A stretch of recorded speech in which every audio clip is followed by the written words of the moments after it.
Grammar rules and theories will not directly make you fluent. ഇതാണ് first theory.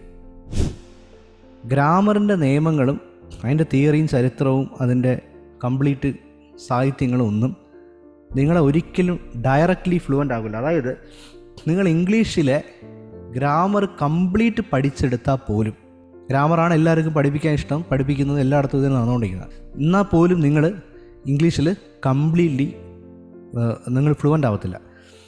PSC പഠിക്കുന്ന ആൾക്കാരെ നോക്കിയാൽ മതി. PSC സ്റ്റുഡൻസ് ഇവർക്ക് മിക്ക ഗ്രാമർ റൂൾസ് അറിയാം.